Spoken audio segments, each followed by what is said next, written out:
Hello, Troy Howarth. We're going to chat a bit about the film Murder in Blue Light, which is included in the Blu-ray box set Forgotten Gialli Volume 9, amongst other things like the Gialli in the 90s and the set itself, the series itself, Forgotten Gialli. My first question is, though, did you enjoy recording the audio commentary track for the film? Oh, always. I always enjoy doing these, and especially when I'm working with people like Eugenio Arcolani, who is basically the producer of these releases at this point. As far as the content is concerned, he's the one who does, by and large, the featurettes and sets everything up. Picking people to do the commentary tracks, picking people to do video essays and all that sort of stuff. So working with him is always a pleasure. Yeah, and you've done many tracks with him. How many do you figure you've done with him? With Eugenio, I forget. I think over 100. Wow, that's impressive. Jeez Louise. How long, like, do you, how much preparation goes into doing one of those audio commentary tracks? Mhm. It depends. It's one of those things that you can't say that it's always X amount of work. I mean, the I'm trying to think how to put it best. I mean, you're being hired to do something, presupposing that you have a base of knowledge to work from kind of means like you're not starting with a complete blank slate. So you must have some clue what you're, going to be talking about, which helps. But obviously, when you're getting into the particulars and trying to, dig into the movie, at hand in a very specific way, it takes time. You have to make notes. You have to watch the film. Sometimes, jot down time codes to figure out, oh, I better make sure to mention this at this time or that time or whatever, which is easier to do when you're working alone as opposed to a more conversational back and forth like we do when we do commentaries together. So I don't know that I can really give an answer as to how long. Some of them are harder than others. There are some that I've been asked to do, and I've been given ridiculously short deadlines, and I've accepted them because I know the film so well that it wasn't that difficult. All right, and yes, some of the films that you've done audio commentary tracks for, obviously amazing. You know, Roman Polanski work, stuff by Dario Argento, like peak stuff, like Suspiria, for example.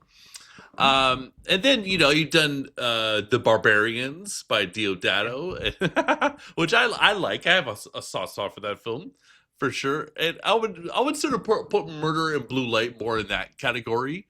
If, I thought it was a lot of fun for sure. What are your thoughts on the fact that the film is set in New York City, but everyone speaks Italian?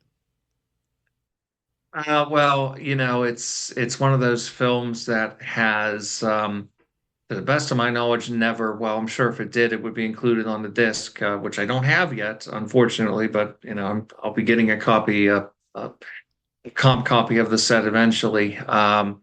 It would have been shot in a mixture, at least a mixture of Italian and English. Certainly, David Hess, I'm sure, spoke his lines in English, for example, but the dub that we have, the only dub that exists, is Italian. So it does cause a strange disconnect. There is something a little bit surreal about that.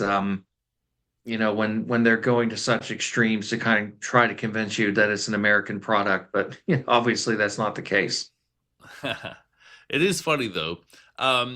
Another thing that I thought was sort of interesting about the films in this set is that they're all set in the '90s, and I typically think of the gialli as like a '60s to '80s thing, but no, that's really not the case. But and well, in your mind, is the gialli ever gone for good? Is there a date that marks the end of this era? I think most people would probably agree the classic era really runs from the release of The Girl Knew Too Much by Mario Bava in 1963 through the release of Tenebrae by Dario Argento and New York Ripper by Lucio Fulci in 1982. But it hasn't gone away. It has continued. I mean, one of the things that Eugenio and I sometimes sort of dig into when we do our commentaries and sort of discuss these films in depth is try to um, counterbalance this argument that a lot of people seem to have where they, a lot of film buffs and a lot of cineasts like to think that films are made always with a genre in mind. In other words, all these different directors, whether it be Dario Argento or Alfonso Brescia, who directed Murder in Blue Light, would sit down and say, "Now I'm going to write a giallo." Well, that's not necessarily really always the case. A lot of these films came about from producers who basically told the screenwriters, who sometimes happen to be the directors, write me something like this or write me something like that. If, for example, Ernesto Gastaldi has talked about when he was commissioned to write the script for a Mario Bava film called The Whip and the Body, um, he was told, give us something like The Pit and the Pendulum, the Roger Corman film. So he used that as a starting point and then came up with this, really extraordinary kind of kinky fever dream screenplay in its place. Dario Argento definitely was conscious of the fact that he was like the Giallo king, and he was associated very much to that. But a lot of these other movies were kind of made a little bit more sort of loosey goosey, and it was, in case of something, A Murder in a Blue Light, in many respects, it was kind of a response to like the Brian De Palma films. As a matter of fact, the title comes from the fact that Body Double had been released in Italy as Murder in a Red Light. So there's that aspect. There's also that sort of strain of 1990s erotic thrillers that was popular at the time. And yeah, they also fall back on the inevitable kind of giallo trope. So it's never gone away. It's still being made. As recently as just a couple of years ago, Argento came out with his first film in over a decade called Dark Glasses. And well, that one is a giallo as well. Yeah, it's so much like Cat O' Nine Tails. That's what was fun about it to me, at least. Yeah, it has definitely has callback to that, but it also is I don't know, it's a weird film. It's a movie I liked a lot. I think it's definitely a concerted improvement over his last few films leading up to it. It's kind of slight and it's not really meant to be much of a mystery, honestly. But it's an interesting film and it does have that kind of melancholy quality to it. And also, the idea of the blind protagonist obviously goes back to the Cat o' Nine Tails. Okay. Do you think there were some notable '90s gialli though by Argento and maybe some other people? Well, Argento made, I think, two really fine ones in the 90s. There's Trauma, which is an Italian film, but it was made in America. Specifically, it was shot on location in Minneapolis with a obviously American cast and so on. That's a movie I like very much. It's long been underrated. I've always been kind of perplexed ever since seeing it for the first time that so many people said it was so bland and it lacked his style. I mean, it's an incredibly stylish film. It's not gory, which wasn't the original idea. It was meant to be, but he took it in a different direction, and I don't mind that actually. I think the movie's got a lot going for it. But then he returns to Italy a few years later and makes the Stendhal Syndrome, which is kind of an unorthodox giallo in the sense we're told who the killer is right away, but there are twists and turns along the way, and the movie is definitely, it's very much a part of his kind of legacy within the genre, and I think it's one of his best films. Certainly, I'd say the most disturbing. Other Gialli from the 90s, I mean, there's a really good one with a lousy title by Deodato called The Washing Machine. I think people are put off by that title, but honestly, it's a really good movie. I liked it a lot. Um, as far as other films from the 90s, there aren't a ton of them that are particularly good. The ones that are gathered in this box, for example, is kind of a mixed bag, but I'm glad that they're being made available. Okay. So would you say the best '90s giallo is the Stendhal Syndrome? Yeah, probably so. I mean, I can't think of a better one. I mentioned a couple others that I think are good, but Stendhal Syndrome, which again was a movie that kind of perplexed people when it first came out, and I don't think it was terribly popular then among the fans, but it's grown in stature. All right. So back to Murder in Blue Light. It has David Hess, as we mentioned. And could you tell my audience a bit about his performances in the films Hitchhike and The House on the Edge of the Park? Well, David Hess, kind of an interesting figure. Obviously, he's an American. He's not, quote unquote, just an actor. He's also a musician. And he has one of those kind of blessing and curse type things happen to him very early in his career, where he's cast by Wes Craven as a degenerate murderer and rapist and all around just thoroughgoing awful person in Last House on the Left. And he makes such a profound impression in that role that it kind of limits what he's being given to do from that point onwards. So actually, Murder in a Blue Light is at least an opportunity to see him do something a little different because he plays a policeman in it. Mhm. He was indeed capable of playing, sympathetic people, but he was so good at playing sort of bug-eyed psychopaths. That's what ended up happening. So that film, The Last House on the Left, and the two Italian films you mentioned are often kind of bracketed together as kind of a loose trilogy of, I don't know, I guess you call it David Hess rapist movies. That's not entirely accurate because Hitchhike is a very different film from the other two movies. It's not really a rape and revenge movie as such. It's more of a character study about a marriage that is really, profoundly dysfunctional. And David Hess comes into the film about, let's say, about halfway through as a hitchhiker who almost in a perverse kind of way acts as like some sort of a weird marriage therapist as he's on this very uncomfortable car ride with this bickering couple played by Corinne Clary and Franco Nero. And of course, he's a psychopath and all of that, but in a weird sort of way, his presence in the film is the thing that gets that movie sort of tagged as a rape and revenge movie and as an exploitation movie, but it really wasn't that. It was a bigger budget movie.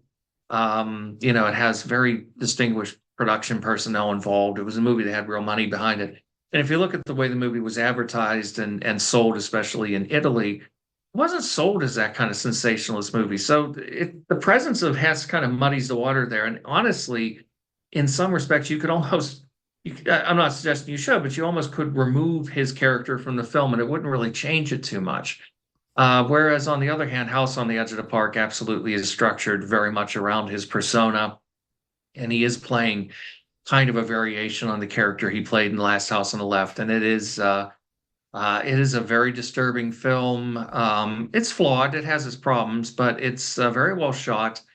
I think generally well directed. It sometimes lapses into a kind of bad taste eroticism in a few scenes that's arguably counterproductive. Um, but it's a strong film, and Hess is really effective in it. I mean, he definitely had a facility for playing really deeply unpleasant characters. So, in terms of those two films, if your taste is really for the more sordid and seedy side of things, then House on the Edge of the Park is the one you're going to want to see. Yes, it's a great feel bad movie. So I was I was watching a live stream on the Disconnected YouTube channel, and you were on, and I remember you criticizing the fact that some of the films in the Forgotten Gialli sets aren't so forgotten. What do you think? Do you stand by that? Are you a fan of the Forgotten Gialli box sets? Well, I'm a big fan of the sets. That's never been a question. I do question Forgotten sometimes in the same way that I do question Jally at times because some of the films don't meet my criteria personally, but everybody's got their own opinion on that subject. So, that's up to the individual. But, look, the average John Q. public, especially in the US, probably even in Italy, to tell you the truth, but certainly in the US in particular, it doesn't know a thing about these films. They're not part of our, kind of cultural consciousness.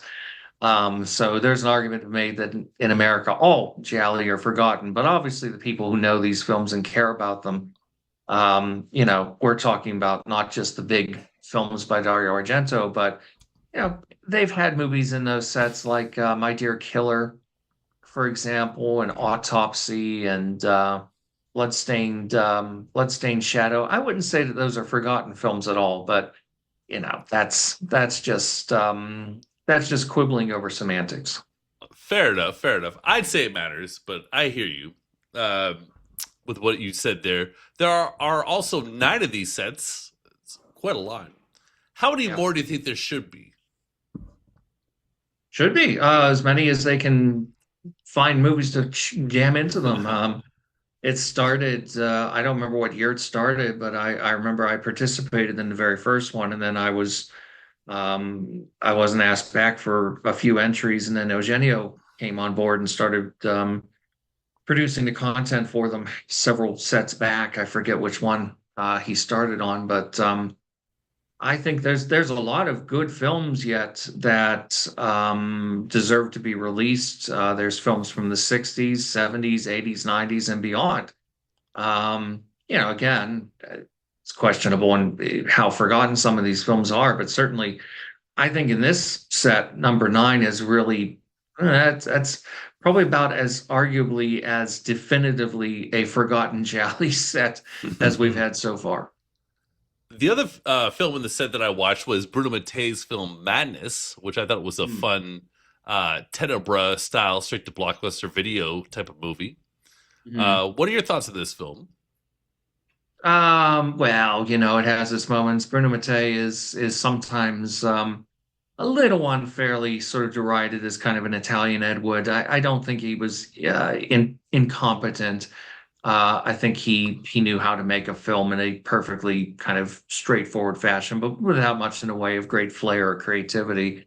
Yeah,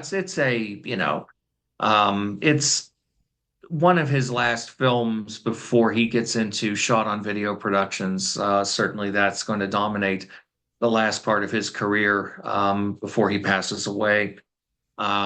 It's all right. I mean, if you like these films, if you enjoy the Italian thrillers, with their lurid plot elements and murder sequences, I think you'll probably find some entertainment value in it. Troy Howarth, thank you again for your time today. We've done many, many interviews. I feel like it's over the years since I think first one was 2018. We're going on 10 years here. So, Oh. yeah. Is there anything else you'd like to say today about the film Murder in Blue Light, the Gialli film in the 90s, or what you'll be up to for the rest of 2026?